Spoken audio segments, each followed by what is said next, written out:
Assalamualaikum warahmatullahi wabarakatuh. Perkenalkan, nama saya Widya Febriani, NIM 22005042. Saya dari Prodi Pendidikan Luar Sekolah. Konsep dan urgensi pendidikan kewarganegaraan. Pendidikan kewarganegaraan adalah mata pelajaran yang bertujuan untuk membekali individu dengan pengetahuan dan pemahaman tentang hak, kewajiban, dan peran sebagai warga negara yang aktif dan bertanggung jawab dalam masyarakat. PKN ini melibatkan pembelajaran mengenai sistem politik, pemerintah, hukum, sejarah, nilai-nilai moral, dan mendasari kehidupan berbangsa dan bernegara. Urgensi urgensi PKN di perguruan tinggi. 1. Pembentukan sikap kritis dan bertanggung jawab. Maksudnya, PKN di perguruan tinggi membantu mahasiswa mengembangkan sikap kritis terhadap isu-isu sosial, politik, dan moral. Yang kedua, peningkatan kesadaran politik. PKN membantu mahasiswa memahami dan mengenal semua sistem politik dan pemerintah, serta berpartisipasi dalam proses demokrasi. Yang ketiga, pembentukan identitas nasional. Juga berperan dalam membentuk identitas nasional yang kuat melalui pemahaman sejarah, nilai sosial, dan identitas bangsa. Mahasiswa dapat mengembangkan rasa kebangsaan yang positif dan mempertahankan keberagaman budaya Indonesia. Sumber historis, sosiologis, dan politik tentang PKN di Indonesia. Historis. PKN memiliki akar historis dalam perjuangan kemerdekaan Indonesia. Pendidikan kewarganegaraan diperlukan untuk membantu kesadaran nasionalisme dan semangat patriotisme dalam memperjuangkan kemerdekaan Indonesia. Yang kedua, sosiologis. Berkaitan erat dengan hubungan sosial dan norma-norma yang ada dalam masyarakat. Pendidikan kewarganegaraan membantu mahasiswa memahami struktur sosial, hak manusia, kesetaraan gender, dan nilai-nilai sosial yang mendasari kehidupan masyarakat. Yang ketiga, politik. Pendidikan kewarganegaraan memiliki kaitan dengan sistem politik dan proses demokrasi di Indonesia. Melalui PKN, mahasiswa dapat memahami prinsip-prinsip demokrasi, hak-hak politik, partisipasi politik, serta tanggung jawab sebagai warga negara dalam memenuhi pemimpin dan berperan dalam proses pengambilan keputusan politik. Argumen tentang dinamika dan tantangan pendidikan kewarganegaraan. 1. Perubahan sosial dan teknologi. Pendidikan kewarganegaraan harus terus beradaptasi dengan perubahan sosial dan teknologi yang cepat. Yang kedua, tantangan multikulturalisme. Indonesia adalah negara yang beragama budaya. Selanjutnya, esensi dan urgensi identitas nasional sebagai salah satu determinan pembangunan karakter bangsa sangat dalam membentuk kesatuan, solidaritas, dan keberlanjutan pembangunan masyarakat dan negara. Berikut ada poin-poin yang menjelaskan tentang esensi dan urgensi identitas nasional. 1. Perekatan kebersamaan dan solidaritas. Maksudnya, identitas nasional berfungsi sebagai perekat yang berhubungan individu dari berbagai latar belakang etnis, agama, dan budaya menjadi satu kesatuan bangsa. Yang kedua, memperkuat kebanggaan dan patriotisme. Identitas nasional membantu individu mengembangkan kebangsaan dan cipta terhadap negara serta budaya lokal. Yang ketiga, penjaga nilai-nilai budaya. Identitas nasional mempertahankan dan mewariskan nilai-nilai budaya, tradisi, dan sejarah yang berharga. Yang keempat, menyelaraskan pembangunan karakter bangsa. Maksudnya, identitas nasional berperan dalam membentuk karakter bangsa yang kuat, yang didasarkan pada etika, moral, dan nilai-nilai yang diakui oleh masyarakat. Yang kelima, Mendorong pembangunan nasional, maksudnya identitas nasional memberikan landasan kuat bagi pembangunan nasional yang berkelanjutan. Yang keempat, memperkuat citra dan kepercayaan diri bangsa.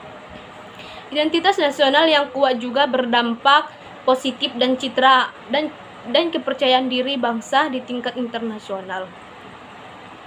Contoh-contoh praktek kewarganegaraan yang mendukung esensi dan urgensi identitas nasional. 1. Mengikuti upacara bendera dan menyanyikan lagu kebangsaan secara teratur. 2. Mempelajari dan menghormati sejarah, tradisi, dan nilai-nilai bangsa. Yang ketiga, berpartisipasi aktif dalam kegiatan sosial lain gotong royong di komunitas setempat. Yang keempat, menjaga dan melestarikan lingkungan hidup secara bertanggung jawab. Yang kelima, membantu hukum dan aturan yang berlaku dalam masyarakat. Dan yang keenam, mempromosikan toleransi dan menghormati perbedaan. Selanjutnya,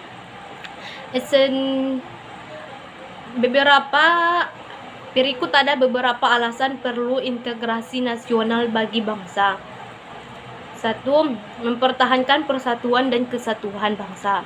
Integrasi nasional menjadi landasan dalam mempertahankan persatuan dan kesatuan bangsa Indonesia. 2. Membangun solidaritas dan toleransi antara warga negara. Interaksi nasional membantu membangun solidaritas dan toleransi antar warga negara melalui pemahaman, penghargaan terhadap keberagaman masyarakat yang belajar untuk saling menghormati, memahami, dan bekerjasama tanpa memandang perbedaan yang ada. Yang ketiga, memperkuat identitas nasional. Integrasi nasional berperan dalam memperkuat identitas nasional sebagai bangsa Indonesia. Identitas nasional yang kuat akan membuat rasa kebanggaan, cinta tanah air, dan tanggung jawab terhadap negara dan budayanya. Yang keempat, mendorong pembangunan berkelanjutan. Maksudnya, interaksi nasional mendukung pembangunan berkelanjutan di seluruh wilayah Indonesia. Dengan mengintegrasi berbagai potensi dan sumber daya yang ada, Indonesia dapat mencapai kemajuan yang merata dan berkelanjutan di berbagai bidang seperti ekonomi, pendidikan, dan infrastruktur. Yang kelima, membentuk kesadaran dan kepedulian kewarganegaraan. Integrasi nasional membantu membentuk kesadaran dan kepemilikan atas tanggung jawab atas warga negara. Melalui interaksi nasional, masyarakat diajarkan tentang hak-hak dan kewajiban mereka sebagai anggota masyarakat dan negara, serta pentingnya berpartisipasi dalam pembangunan bangsa. Yang materi selanjutnya tentang dinamika dan tantangan integrasi nasional. Dinamikanya, 1. Keberagaman budaya. Keberagaman budaya di Indonesia merupakan dinamika utama dalam integrasi nasional. Pengelolaan keberagaman ini harus dilakukan dengan kebijaksanaan untuk mencegah konflik dan mempromosikan kerukunan antar warga negara. Yang kedua, disparitas pembangunan. Ketimpangan pembangunan antar wilayah menjadi dinamika yang mempengaruhi interaksi nasional. Perguruan disparitas sosial dan ekonomi antara wilayah perlu menjadi fokus dalam upaya integrasi nasional. Tantangannya, 1. Konflik etnis dan agama. Tantangan besar dalam integrasi nasional adalah mengelola konflik etnis dan agama yang dapat mengancam persatuan dan kesatuan bangsa. Yang kedua, isu identitas lokal dengan identitas nasional. Tantangan lainnya adalah menjaga keseimbangan antara identitas lokal yang kuat dengan identitas nasional yang mengikat semua warga negara Indonesia. Selanjutnya, materi tentang esensi dan urgensi konstitusi dalam Undang-Undang Dasar 1945 dalam kehidupan berbangsa dan bernegara sangat penting untuk menjaga stabilitas, keadilan, demokrasi di Indonesia.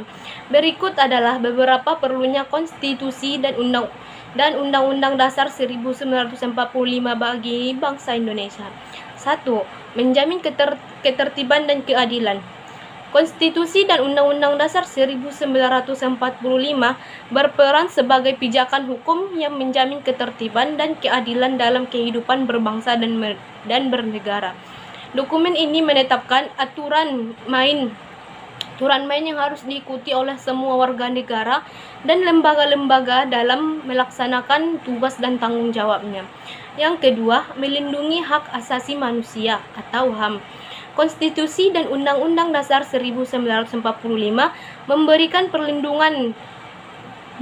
perlindungan terhadap hak asasi manusia.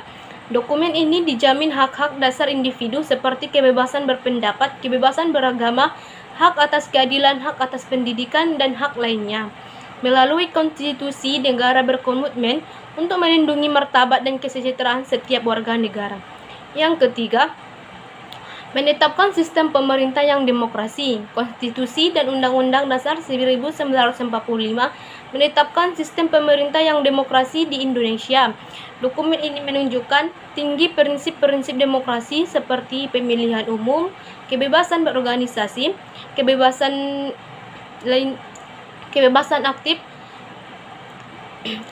aktif masyarakat dalam mengambil keputusan dan lain sebagainya. Yang keempat, menjaga keseimbangan kekuasaan.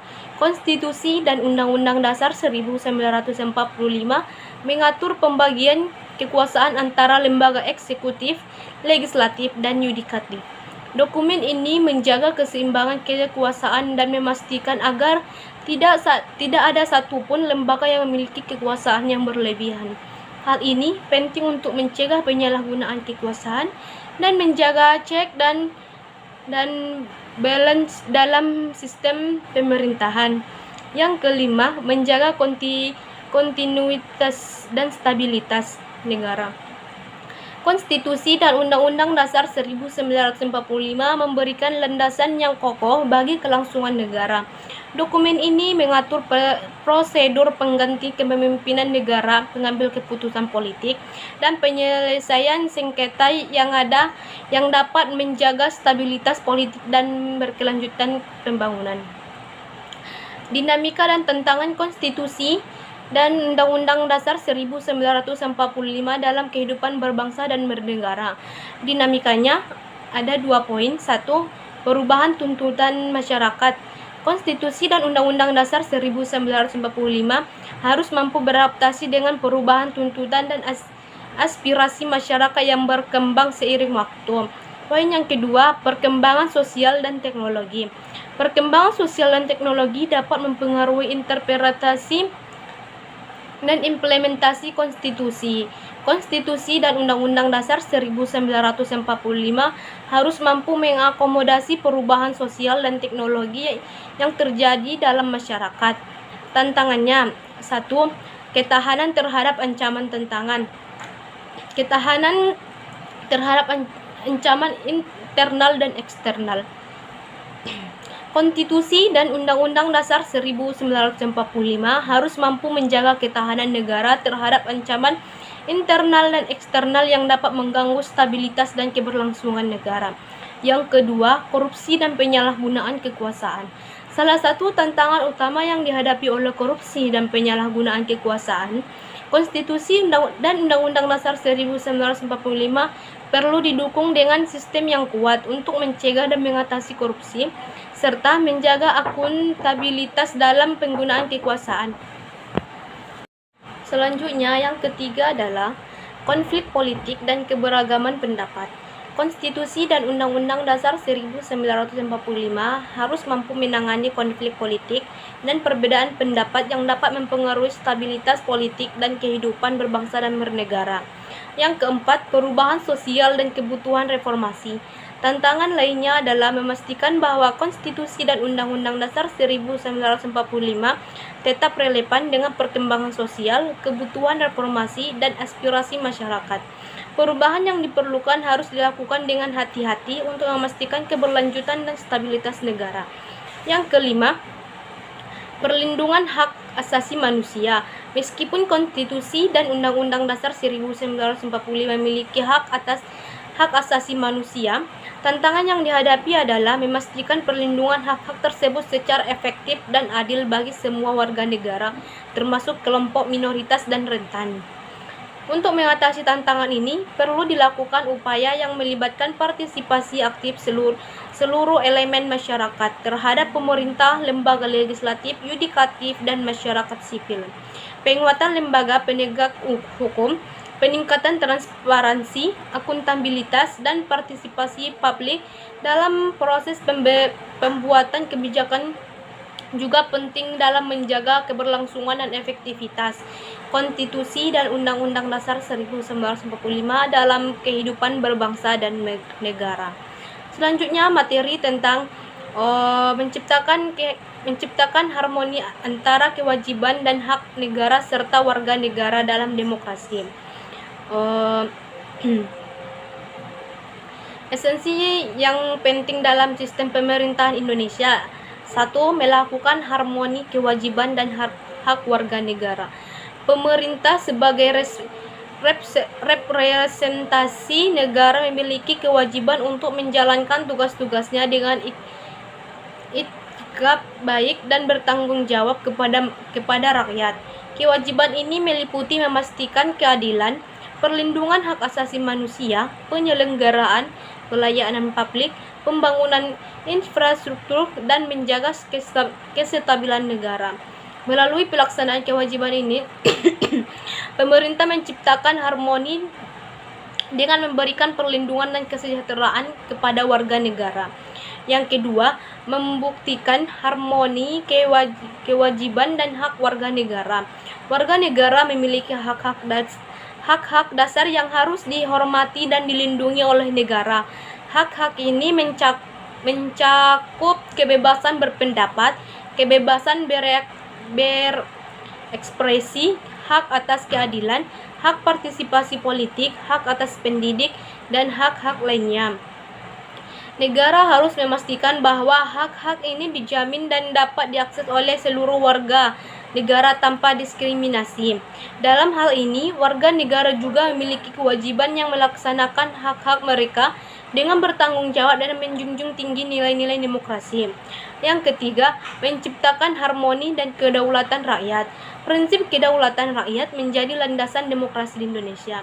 Hal ini berarti bahwa kekuasaan politik berasal dari rakyat dan dijalankan melalui pemerintah umum dan partisipasi aktif warga negara dalam pengambilan keputusan politik.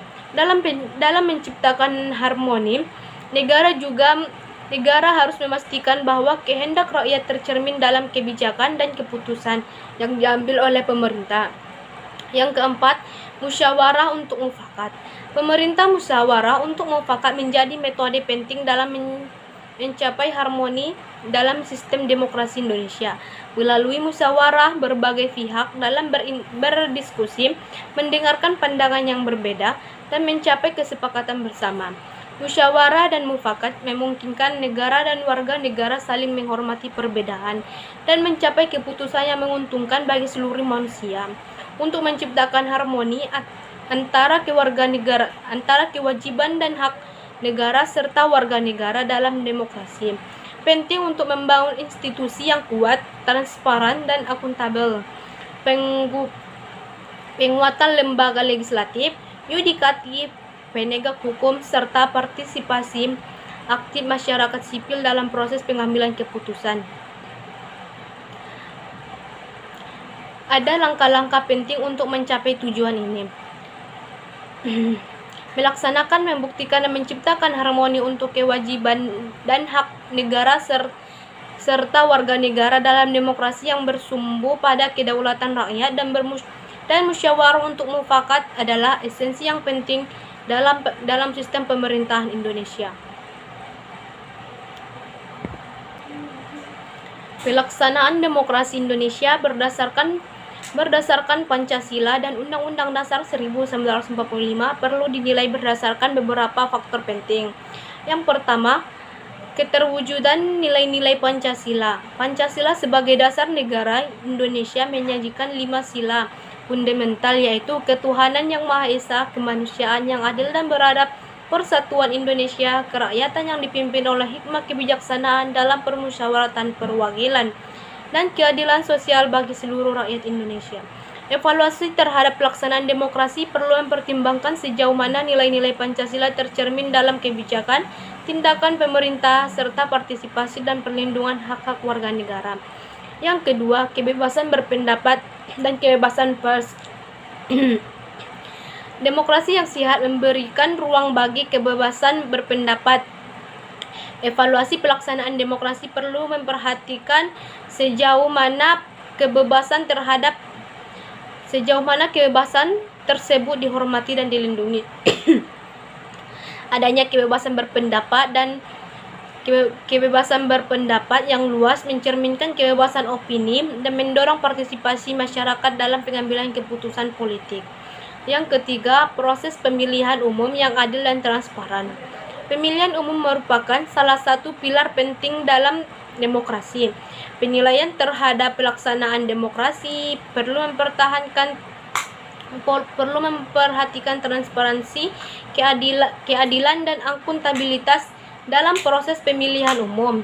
Keberhasilan dalam melaksanakan pemilihan umum yang adil dan transparan akan memperkuat legitimasi pemerintah dan partisipasi politik warga negara. Yang keempat, perlindungan hak asasi manusia. Demokrasi yang baik harus mampu melindungi hak asasi manusia semua warga negara. Evaluasi pelaksanaan demokrasi perlu mempertimbangkan perlindungan hak-hak dasar seperti kebebasan berekspresi, kebebasan beragama, hak-hak politik, hak atas keadilan, hak sosial ekonomi. Pelanggaran terhadap hak asasi manusia dapat menjadi indikator kelemahan dalam pelaksanaan demokrasi. Yang kelima, partisipasi aktif masyarakat. Demokrasi yang baik mendorong partisipasi aktif masyarakat dalam pengambilan keputusan politik. Evaluasi pelaksanaan demokrasi perlu melalui sejauh mana masyarakat memiliki akses yang memadai untuk berpartisipasi dalam kegiatan politik, termasuk melalui organisasi masyarakat sipil, diskusi publik, dan keterlibatan dalam pengambilan keputusan. Yang keenam, akuntabilitas dan transparansi pemerintah. Transparansi dan akuntabilitas pemerintah merupakan prinsip penting dalam pelaksanaan demokrasi. Evaluasi pelaksanaan demokrasi perlu mempertimbangkan sejauh mana pemerintah bertanggung jawab kepada publik. Selanjutnya adalah materi konsep dan urgensi penegak hukum yang berkeadilan. Penegak hukum yang berkeadilan merupakan prinsip penting dalam sistem hukum yang demokratis. Konsep ini menekankan perlunya perlakuan yang adil dan setara terhadap semua individu tanpa memandang status sosial, kekayaan, atau kekuasaan mereka. Urgensi dari penegak hukum yang berkeadilan terletak pada pentingnya menjaga supremasi hukum, melindungi hak asasi manusia, mencegah penyalahgunaan kekuasaan, dan menciptakan stabilitas sosial. Alasan perlunya penegak hukum yang berkeadilan. 1. Menjaga keadilan. Penegak hukum yang berkeadilan adalah jaminan bagi setiap individu untuk mendapatkan perlakuan yang adil dan setara di hadapan hukum. Yang kedua, mencegah impunitas. Penegak hukum yang berkeadilan mencegah impunitas, di mana pelaku kejahatan atau penyalahgunaan kekuasaan dapat lolos dari pertanggungjawaban hukum. Yang ketiga, menjamin perlindungan hak asasi manusia. Penegak hukum yang berkeadilan melindungi hak asasi manusia dan mencegah pelanggaran hak-hak tersebut. Yang keempat, menciptakan ketertiban sosial. Penegak hukum yang berkeadilan menciptakan ketertiban sosial dan mencegah terjadinya konflik atau kekacauan. Sumber historis, sosiologis, politik tentang penegakan hukum yang berkeadilan di Indonesia. Sumber historis penegak hukum yang berkeadilan di Indonesia meliputi pembentukan lembaga peradilan dan penyusunan undang-undang yang mendasari sistem hukum. Secara sosiologis, penegak hukum yang berkeadilan terkait dengan norma dan nilai yang dianut oleh masyarakat. Secara politik, penegak hukum yang berkeadilan terhadap dengan upaya untuk menjaga kestabilan politik dan pemerintah yang baik. Argumen tentang dinamika dan tantangan penegak hukum yang berkeadilan di Indonesia. Dinamika dalam penegakan hukum yang berkeadilan di Indonesia meliputi perubahan politik, sosial, dan ekonomi yang memengaruhi sistem hukum. Tantangan adalah penegakan hukum yang berkeadilan di Indonesia meliputi korupsi, kelemahan lembaga peradilan, minimnya akses keadilan bagi masyarakat miskin, serta pengaruh politik dan kekuasaan. Selanjutnya, konsep dan urgensi wawasan Nusantara. Wawasan Nusantara adalah konsep yang menekankan pentingnya memahami dan menghargai keberagaman yang ada di wilayah Indonesia. Urgensi wawasan Nusantara terletak pada perlunya pembangunan persatuan, kerukunan, dan keutuhan nasional, serta memperkuat identitas masyarakat atau identitas bangsa. Alasan perlunya wawasan Nusantara. 1. Mempertahankan keutuhan nasional. Wawasan Nusantara memperkuat pemahaman tentang persatuan dan kesatuan bangsa Indonesia, mencegah disintegrasi, dan mempertahankan keutuhan wilayah negara. Yang kedua, menghargai keberagaman. Wawasan Nusantara mendorong penghargaan terhadap keberagaman budaya, suku, agama, bahasa, dan adat istiadat di Indonesia. Ini penting untuk menciptakan harmoni sosial dan menghindari konflik antar kelompok. Yang ketiga, memperkuat identitas nasional. Wawasan Nusantara memperkuat rasa cinta tanah air, rasa memiliki terhadap budaya dan warisan bangsa, serta membangun kesadaran sebagai warga negara Indonesia. Sumber historis, sosiologis, dan politik tentang wawasan Nusantara. Sumber histori wawasan Nusantara meliputi sejarah kepulauan Indonesia, perjalanan kolonialisme, dan proses pembentukan negara Indonesia. Secara sosiologis, wawancara Nusantara berkaitan dengan kehidupan masyarakat, adat istiadat, dan interaksi sosial di berbagai daerah. Secara politik, wawasan Nusantara berhubungan dengan upaya negara untuk membangun persatuan, kerukunan, dan keutuhan nasional. Argumen tentang dinamika dan tantangan wawasan Nusantara. Dinamika wawasan Nusantara meliputi perubahan sosial, politik, ekonomi yang mempengaruhi keberagaman di Indonesia.